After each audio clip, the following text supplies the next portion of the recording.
Well, the final is now over, and with it, all of Euro 2024. So now let's get right into my final roundup. Let's just get straight into it then. I just want to say the first half was just a little boring, wasn't it? We were seeing traces of a good match coming up, but nothing really materialized in a goal. It was kind of end to end, but mostly you were seeing Spain on the ball, but the attacks were kind of shared, probably more in Spain's favour. I've seen English people saying that the referee was terrible. In the first half, yes, definitely, but in your favour, giving away some stupid fouls. I mean, originally I thought the Olmo foul, that's not a foul. Then I saw, okay, fair enough, he's got him in the chest. But there were some other ones where I thought, no.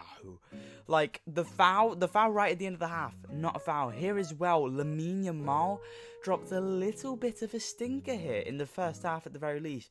Was pretty ineffectual up against Luke Shaw, who was here back from injury. I mean, when the alternative is Kieran Trippier, who isn't a right back, who hasn't had the best season, you know, you've got to try something else, because it just wasn't working, really. Kieran Trippier was not good in this tournament. He's just lucky he played against terrible teams. Kane was mostly invisible here, didn't do well, and was taken off soon into the second half. Nico Williams also didn't do much here, but it was pretty decent. I mean, no one really did much. There was no goals, of course. Alvaro Morata got the ball a few times, didn't really do anything with it. Rodri picked up a knock that led to him coming off into the second half, and I thought it was fully over. I've seen people completely, dismiss Rodri's part in this win.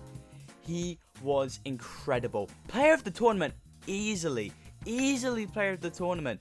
With Rodri on the pitch, this game would have finished 2-0. That Palmer shot would have been stopped. You saw Zubamendi get a bit of a touch on it, but with Rodri, he's fully blocked it. He would have fully blocked it, like he blocked that Kane shot late into the first half. Do not dismiss Rodri in this win. Into the second half now, and well, as I said earlier, Rodri came off right before it started.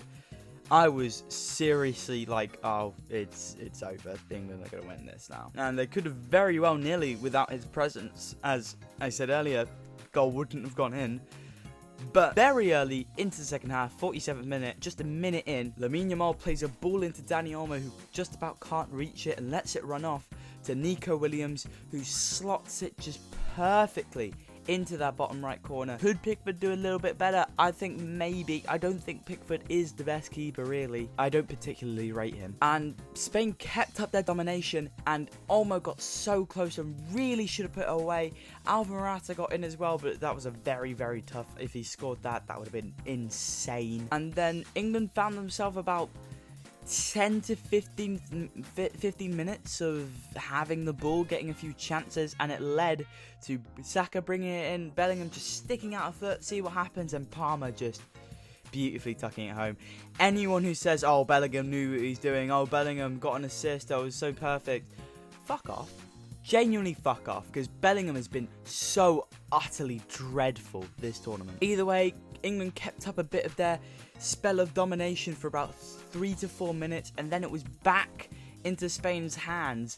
Anyone who was like, oh yeah, England, they had like 10 to 20 minutes of domination, and then Spain scored and absolutely sucker punched them. It was against the wrong play. Were you watching the match? They had about 3 or 4 minutes after the goal that they were still in control, and then Spain just took their grip hold back onto the game. And Oyarzábal's goal was during a spell of Spanish domination. And it's ridiculous to say otherwise. People saying that the offside was fishy. They showed it. It was onside. They didn't really show the VAR check because they were showing the celebrations. But there was a VAR check. They showed it afterwards. It's probably what happened with the penalty, the Cucurella handball. 2 things with that penalty as well. It's come out that exact situation was flagged in a meeting before the Euro started with the referees, and they said, this is not a penalty. Do not give this as a penalty. And also, Fulkrug was offside. And they probably checked it, saw he was offside, and really, that was the VAR check. Either way, I saw the ball go out. I think it was Yamal who played it. It was probably Nico, because it was on the left-hand side. I can't remember.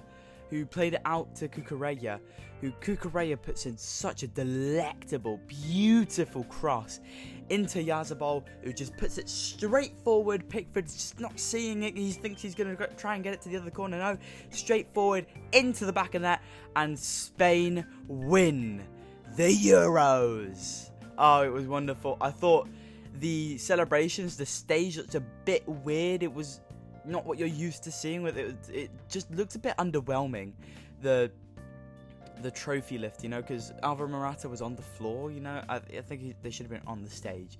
You know what I mean? Either way, it was beautiful. It was wonderful. Spain have become the team that have won the Euros the most. The single-handed most. It was equal with Germany, and now Spain have won it for the 4th time. Spain have won it each decade, every decade this century. Just insane. And will they go and will they win another next decade? We'll just have to wait and see. And could they go again and win the World Cup and the Euros in between? Could they do it?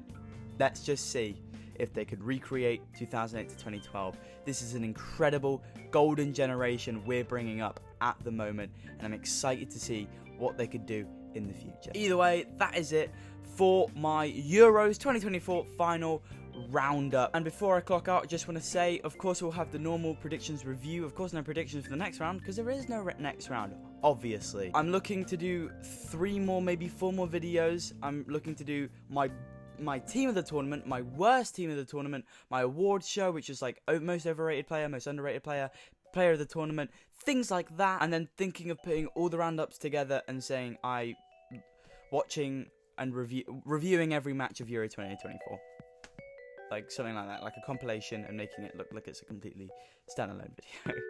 Either way, I've been Ollie Mudkip. Thank you everyone for watching. If you're new, leave a sub and a like. If you're not new, then just leave a like. I've been Ollie Mudkip, and I'll see you later.